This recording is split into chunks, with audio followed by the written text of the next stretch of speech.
Hello बच्चों, आज हम अपना एक नया चैप्टर शुरू करने जा रहे हैं। कक्षा 9 क्लास 9 से है हमारा नया चैप्टर, जिसका नाम है गुरुत्वाकर्षण मतलब ग्रेविटेशन। इससे पहले हम और भी बहुत सारी वीडियोस देख चुके हैं बेटा अपने सिलेबस से रिलेटेड क्लास 9 के लिए। अगर आपको मेरा चैनल पसंद आ रहा है, आपको मेरी वीडियोस पसंद आ रही है, तो आप मेरे चैनल को सब्सक्राइब कर सकते हैं। मेरे चैनल का नाम है बियॉन्ड इमेजिन पॉइंट। आप नीचे दिए हुए लिंक पर क्लिक कर कर भी मेरे चैनल को सब्सक्राइब कर सकते हैं। तो आज का काम शुरू करते हैं। आज का टॉपिक है गुरुत्वाकर्षण। देखो बच्चे, छोटी छोटी चीज़ें हैं, चाहे कितनी भी छोटी हैं या कितनी भी बड़ी चीज़ें, अगर आप उसको फेंकते हैं एक सर्टेन लेवल तक वो ऊपर जाएगी। उसके बाद हर एक चीज़ कहाँ आती है, लौट कर वापस कहाँ आती है, धरती पर। अगर कोई ऊंची बिल्डिंग्स, अगर आप कोई भी वस्तु को आप फेंकते हैं तो वो कहाँ जाएगी, नीचे जाएगी। अगर आप नीचे खड़े होकर किसी वस्तु को फेंकते हैं तो वो ऊपर जाएगी, एक सर्टेन हाइट तक जाकर क्या होगी, वापस वो नीचे जाती है। इसका मतलब कितनी कोई भी चीज़ हो, सारी की सारी चीज़ें क्या होती है, धरती की तरफ मतलब अर्थ की तरफ आकर्षित होती है। मतलब ये हुआ बेटा कि कुछ ना कोई फोर्स है, कोई ना कोई बल है जो हर एक वस्तु पर यहाँ पर लग रहा है। जैसे सर इज़ाक न्यूटन के बारे में बड़ी ही फेमस बात है कि वो पेड़ के नीचे सो रहे थे और उनके ऊपर एक एप्पल आके गिर गया। तो उन्होंने ये सोचा कि भी ये जो एप्पल है वो नीचे ही क्यों गिरा, वो ऊपर क्यों नहीं गया। और वहाँ से उन्होंने अपना जो ग्रेविटेशनल जो लॉ है उसको उन्होंने दिया, मतलब गुरुत्वाकर्षण बल के नियम को उन्होंने दिया कि each and every object on the earth, मतलब हर एक वस्तु पर क्या लगाती है, धरती एक बल लगाती है जिसको हम गुरुत्वाकर्षण बल कहते हैं। मतलब वह बल जो किसी भी वस्तु को धरती के केंद्र की तरफ, किसकी तरफ, धरती के केंद्र की तरफ खींचता है, वह पृथ्वी का गुरुत्वाकर्षण बल है। उसे हम क्या कहते हैं, पृथ्वी का गुरुत्वाकर्षण बल कहते हैं। सर इज़ाक न्यूटन ने 1687 में गुरुत्वाकर्षण बल का नियम दिया था बेटा, उसी के बारे में हम पढ़ रहे हैं। उन्होंने कहा था कि दो पिंड, मतलब कोई भी दो ऑब्जेक्ट, अगर दो वस्तुओं के बीच गुरुत्वाकर्षण बल उनके द्रव्यमान के गुणनफल का अनुक्रमाती और उनके बीच की दूरी के वर्ग का इसको बोलते हैं व्युत्क्रमानुपाती होता है, मतलब इन्वर्सली प्रोपोर्शनल होता है। मतलब कि जो फोर्स है, जो गुरुत्वाकर्षण बल है, वो उनके द्रव्यमान के गुणनफल के डायरेक्टली प्रोपोर्शनल, मतलब अनुक्रमाती होता है, और उनके बीच की दूरी के क्या होता है, व्युत्क्रमाती होता है। जैसे दो ऑब्जेक्ट लिए मैंने, दो वस्तुएं, एक ए है एक बी है, उनके बीच की दूरी क्या है, डी उनके बीच की दूरी है। इसका जो द्रव्यमान, ए का द्रव्यमान m1 है, बी का द्रव्यमान m2 है। तो इनके द्रव्यमान के तो ये डायरेक्टली प्रोपोर्शनल है, मतलब अनुक्रमाती है, और इनके बीच की दूरी के ये इन्वर्सली प्रोपोर्शनल है। ये दो चीज़ें बहुत इंपॉर्टेंट है जिन पे हमारा क्या गुरुत्वाकर्षण बल निर्भर करता है। तो इसका मतलब ये हुआ कि जो फोर्स है बेटा वो डायरेक्टली प्रोपोर्शनल हो जाएगा m1 into m2 upon D square. जब ये डायरेक्टली प्रोपोर्शनल का निशान हटता है तो यहाँ एक कांस्टेंट, मतलब एक स्थिरांक, गुरुत्वाकर्षण स्थिरांक जनरेट होता है, जिसको हम कहते हैं जी, कैपिटल जी। क्योंकि ये गुरुत्वाकर्षण स्थिरांक है, स्थिरांक मतलब जिसकी वैल्यू स्थिर रहती है, तो इसकी वैल्यू हमेशा क्या रहती है, सेम रहती है, कांस्टेंट रहती है। और इसकी वैल्यू है 6.67 इंटू 10⁻⁻11 न्यूटन मीटर स्क्वायर पर kg स्क्वायर। तो ये कैपिटल जी की वैल्यू है, ये हमेशा सेम रहती है। ठीक है बच्चे, ठीक है। अब हम बात करते हैं न्यूटन की गति का तीसरा नियम और गुरुत्वाकर्षण के नियम के बीच में संबंध क्या है। देखो बेटा, बहुत ही ज़रूरी है। जैसे न्यूटन का जो तीसरा नियम है वो ये कहता है कि every object have an equal and opposite reaction, मतलब हर एक ऑब्जेक्ट पर जो बल लग रहा है वो इक्वल और अपोजिट दिशा में लग रहा है। गुरुत्वाकर्षण बल भी क्या कहता है कि दो पिंडों के बीच में, दो वस्तुओं के बीच में क्या है, एक बल है जिसको हम गुरुत्वाकर्षण, मतलब एक दूसरे पर वो बल लगा रहे हैं। ठीक है, तो इनके बीच में रिलेशन क्या है उसके बारे में बात गुरुत्व इसके तीसरे नियम के अनुसार उन्होंने कहा किसी भी क्रिया के ठीक उसके बराबर लेकिन विपरीत दिशा में प्रतिक्रिया होती है। मतलब किसी भी वस्तु के किसमें ठीक उसके बराबर और उसके विपरीत दिशा में क्या होती है, प्रतिक्रिया होती है। न्यूटन के गुरुत्वाकर्षण नियम के अकॉर्डिंग हर एक वस्तु इस ब्रह्मांड में हर दूसरी वस्तु को आकर्षित करती है। मतलब एक वस्तु दूसरी वस्तु को अपनी तरफ क्या कर रही है, आकर्षित कर रही है। तो इनके बल के नियम के अनुसार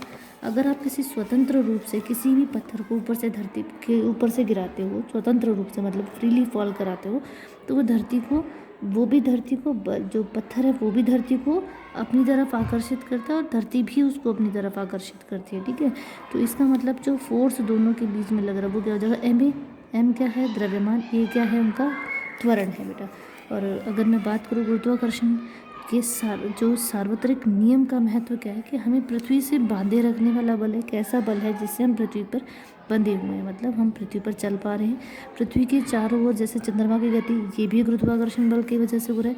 सूर्य के चारों ओर जो ग्रह घूम रहे हैं वो भी इसी की वजह से। हम बात कर रहे थे कि इनके बीच में रिलेशन क्या है, ठीक है। तो गुरुत्वीय त्वरण और उस पृथ्वी का उसका नाम, ये हम बात कर रहे हैं। पृथ्वी की सतह पर देखो बेटा एक जी, मतलब एक स्मॉल जी, मतलब गुरुत्वीय त्वरण क्या होता है, गुरुत्वीय त्वरण होता है, ठीक है। हमें पता है एफ जो होता है वो G/m/r² होता है। यहाँ पे जो m हमने लिया वो पृथ्वी का द्रव्यमान है, स्मॉल m जो ले रहे हैं वो पिंड का द्रव्यमान, मतलब कोई भी वस्तु जिसको हम उसके रेस्पेक्ट में निकाल रहे हैं उसका द्रव्यमान है।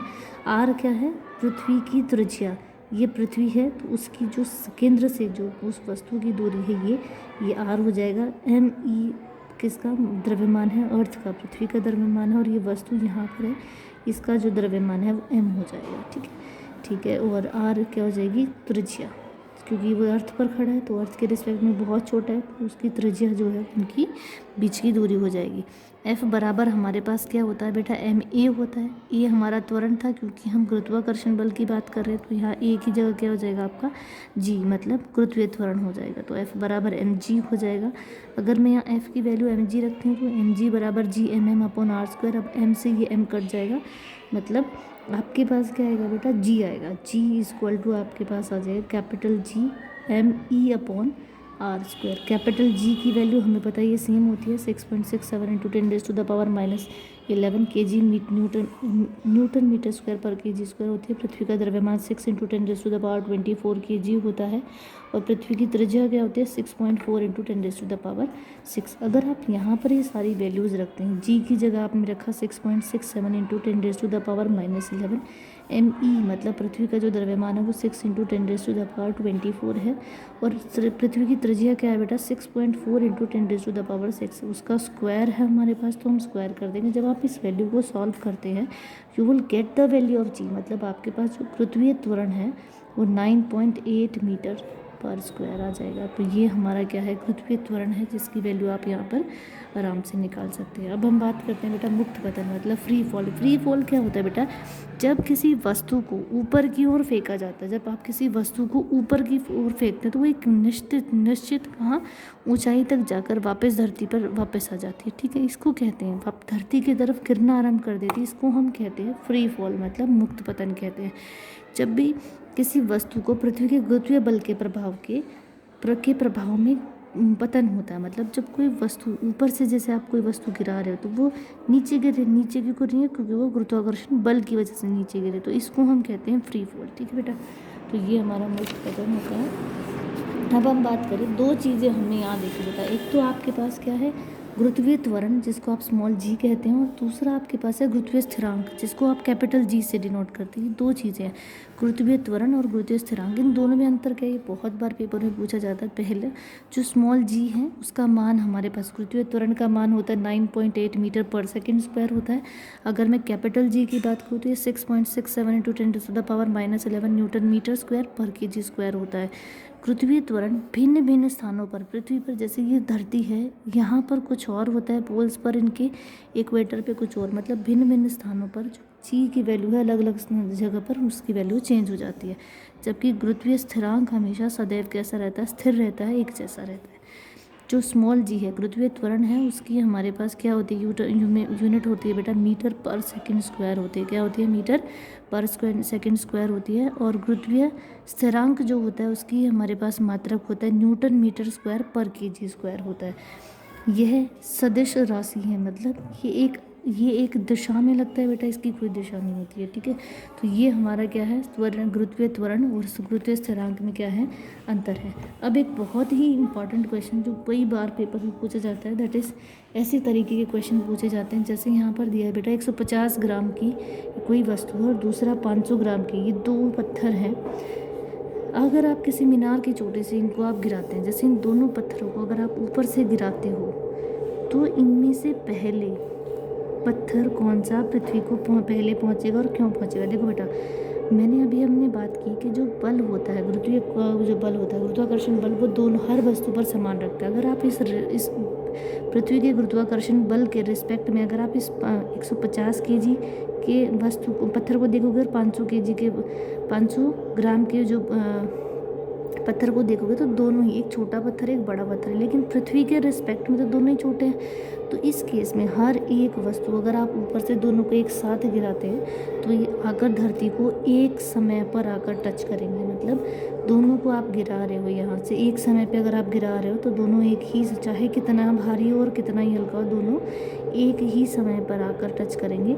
रादर देन जो हवा है उसका प्रतिरोध यहाँ ना आए, उसके प्रतिरोध के बिना अगर कोई भी वस्तु है तो वो एक ही समय पर आकर टच करेंगे। तो ये क्वेश्चन बहुत बार पेपर में पूछा जाता है। तो एक ही ऊंचाई से गिराए जाने भिन्न भिन्न द्रव्यमानों के पिंड एक साथ ही धरती की सतह पर पहुंचेंगे, क्योंकि पृथ्वी की ओर गिरते हुए पिंड का त्वरण मतलब वस्तु का त्वरण उसके द्रव्यमान पर निर्भर नहीं करता।